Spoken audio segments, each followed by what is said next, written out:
نبدأ فيلمنا النهارده مع بنت اسمها هولي بتدخل فندق وبتكون في بنت تانية منتظراها وبتسألها عن سبب تأخيرها وبتقول ليها إن الحفلة ابتدت من فترة صغيرة. بعد كده راحوا هما الاتنين للحفلة وبنتفاجئ إن هولي مسكت سكينة وضربت بيها شخص من الموجودين في الحفلة وفضلت تضربه بالسكينة لغاية لما مات. بعد كده الناس اتصدمت من اللي شافوه وابتدوا يصرخوا وهربوا من المكان. بعدها طلعت هولي مسدس من الشنطة بتاعتها وبتتكلم مع نفسها وكأنها بتدي أوامر لحد تاني وكانت بتقول لازم أخرج دلوقتي. بعد كده قربت المسدس عشان تقتل نفسها وفي الوقت اللي كانت مترددة فيه وصلت الشرطة في الوقت ده وابتدوا يقربوا منها عشان يمسكوها وابتدت توجه مسدسها ناحيه الشرطه فاضطروا ان هم يقتلوها. وفي نفس اللحظه لكن في مكان تاني كان في واحده في مستشفى كان مغمى عليها وبتفوق وكان باين عليها انها مريضه جدا. بعد كده كان في دكتور متابع الحاله بتاعتها وبيوضح ان مخ الشخص المضيف انتهى خلاص وبيأكد نجاح العمليه. وبعدها بنشوف المريضه دي بيتعمل لها اختبار من المديره بتاعتها وسالتها عن بعض المعلومات الشخصيه الخاصه بيها عشان تتاكد انها رجعت لحالتها الطبيعيه وما يكونش في اي تاثير للعمليه عليها. وابتدت تفرجوا على بعض اغراضها الشخصيه وبتكون فاكره كل حاجه وبكده يتاكدوا من نجاح العمليه. وبنعرف بعد كده ان دي مؤسسه غامضه وهي مختصه لعمليات زرع ادمغه عن طريق ابر وبيحطوها في الراس. وبنفهم ان دماغ المريضه دي كانت مزروعه في جسم هولي اللي الشرطه قتلتها عشان تقوم بمهمه اغتيال شخصيه سياسيه كبيره ويبقوا بالطريقه دي قدروا ان هم يخلصوا منه. وفي الوقت ده المريضه دي مش هيحصل لها اي حاجه لان قدام الشرطه هولي هي اللي قتلت الشخصيه دي مش المريضه. بعد كده مديره المؤسسه بتكلم المريضه وبتطلب منها انها لازم تكون مستعده للعمليه اللي بعديها لكن طلبت المريضه فتره راحه وكمان عشان تصلح علاقتها مع جوزها. لكن اتضايقت المديره وطلبت منها انها تركز اكتر في مهمتها وتتخلص من تاثر علاقتها باهلها لانها لو عملت كده هتبقى قاتله متميزه. بعد كده فوز بتستعد عشان ترجع لبيتها وتقابل جوزها وابنها وحست فوز انها ابتدت تفقد شخصيتها من كتر الشخصيات اللي هي عاشت جوه مخهم. وابتدى ده يكون واضح حتى في طريقه كلامها متغيره لدرجه انها وقفت في شارع عشان تفتكر اي حاجه من شخصيتها القديمه وطريقه تعاملها مع جوزها. ووصلت فوز البيت واستقبلها ابنها وجوزها مايكل وكان فاكر انها مسافره لحاجه تخص شغلها وبنعرف ان ما عندوش اي خلفيه عن طبيعه شغلها. بعد كده قضت اليوم كله معاهم لكن دماغها كانت مشغوله بموضوع القضيه لدرجه انها كانت بتتابع كل الاخبار عن الموضوع ده وابتدى ياثر موضوع القضيه عليها لدرجه انها تخيلت جوزها ودمه بيسيل قصادها. بعد كده اتواصلت فوز بمديرتها وبتبلغها انها مستعده للعمليه الجديده. في الوقت ده اتضايق جوزها واتاثر لما عرف انها تمشي تاني وطلب منها انها تسيب الشغل وتفضل معاهم لكن هي ما علقتش على كلامه لانها في الوقت ده ما كانتش مركزه معاه وكان بيجي في خيالها دايما جوزها مايكل والدم بيسيل منه. وبتروح فوز في اليوم التاني للمؤسسه عشان تقابل المديره وبتتكلم معاها المديره وبتقول ليها ان سنها بقى كبير ومش هتقدر انها تدير المؤسسه. وبعد كده عرضت على فوز انها تدير المؤسسه لانها عارفه انها ممتازه ومتمكنه في شغلها وبتوضح ليها ان مشكلتها انها بتتاثر وبتتعلق كتير باسرتها ولو عرفت تتخلص من النقطه دي هتبقى متميزه جدا. بعد كده ابتدت جريتر مديرتها تكلمها شويه عن العمليه الجديده والمره دي هتتزرع دماغها في شخص اسمه كولين وبنعرف انه شاب لكن ما عندوش اسره وهو كان تاجر مخدرات زمان لكن بعد فتره من الوقت بطل. وبنعرف ان هو ارتبط ببنت المدير اللي هو شغال عنده وبتبقى اسمها ايفا وبنعرف انها شخصيه شديده. وبنعرف كمان ان باباها بيعاملها بطريقه جافه شويه وده بسبب ارتباطها بكولين ولانه اقل منها في المستوى. بعد كده وضحت جريتر لفوز ان مهمتها انها تخلص من جون وده المدير التنفيذي للشركه وعشان الموضوع يكون واضح اكتر هتتزرع دماغها جوه كولين خطيب بنته وهتبتدي انها تتخانق مع جون وتبتدي تخلص منه هو وبنته ايفا وبتبقى باين انها جريمه انتقام. وبعد ما تتمكن فوز تماما من دماغ كولين بتجبره ان هو ينتحر. وابتدت فوز انها تستعد للمهمه دي وابتدت انها تراقب كولين كويس عشان تتمكن من شخصيته اكتر وتكون عارفه كل تفاصيل حياته. وفي اليوم الثاني ابتدوا ينفذوا الخطه وخطفوا كولين وهو في الطريق للمطار ووصلوا الابره في مخه عشان يبتدوا عمليه زرع المخ. وابتدت فوز هي كمان تجهز وفكرتها مديرتها ببعض التفاصيل المهمه وهي ان جون هيكون عامل حفله في بيته بعد يومين وده وقت مناسب عشان تخلص منه وبتبلغها انها عندها فرصه 3 ايام ولازم المهمه تكمل في الفتره دي لان لو الفتره طولت عن كده ممكن تحصل مضاعفات وهيكون في خطر على حياتها.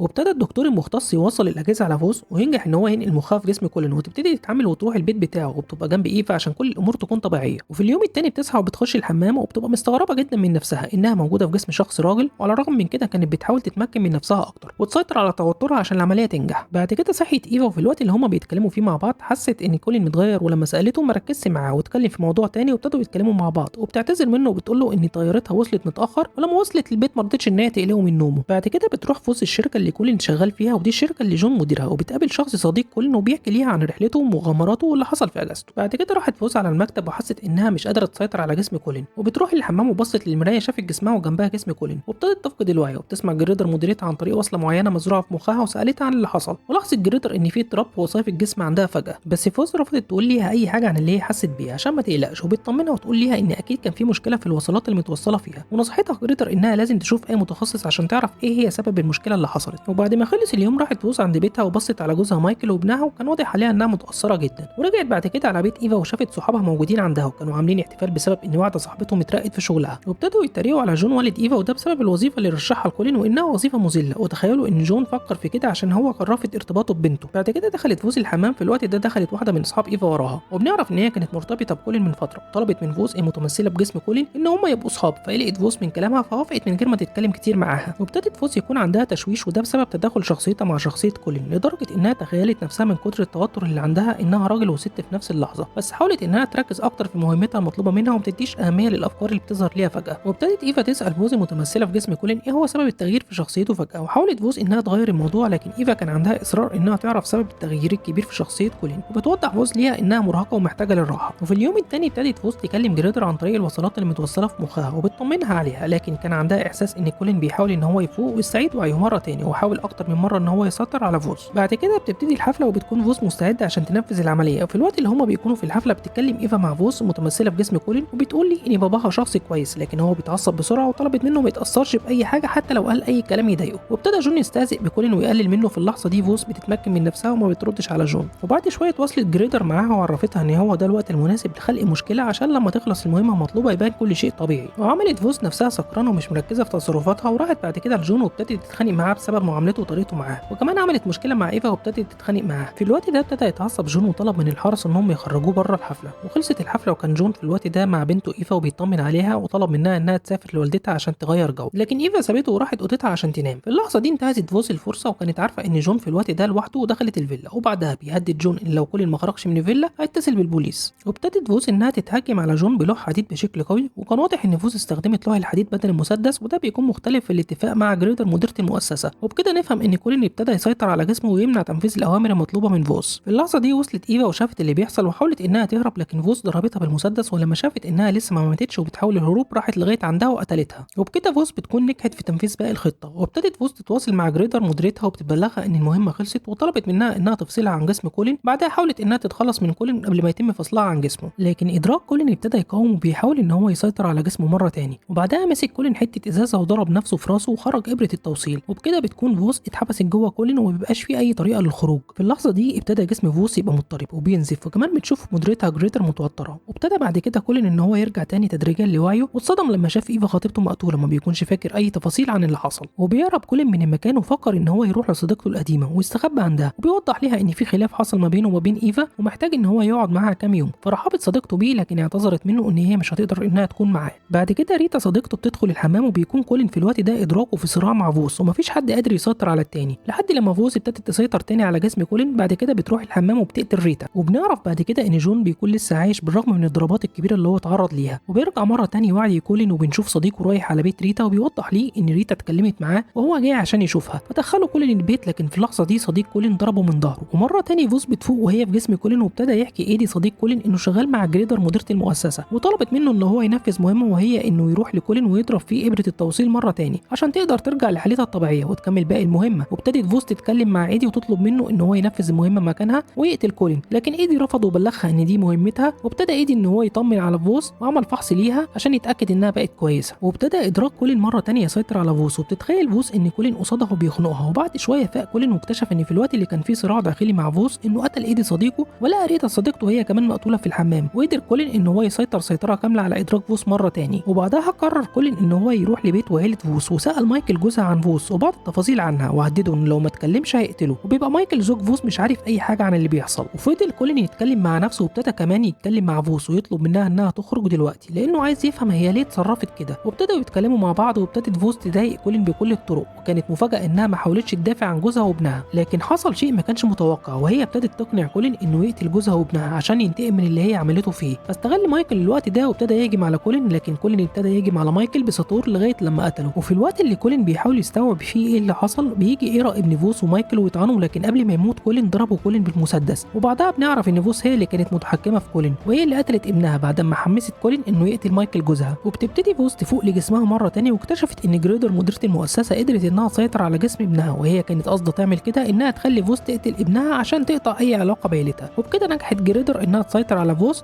وبالطريقه دي تنفذ فوز اي عمليه بدون التفكير في عيلتها وما يكونش عندها اي تردد قبل ما تقتل ضحاياها.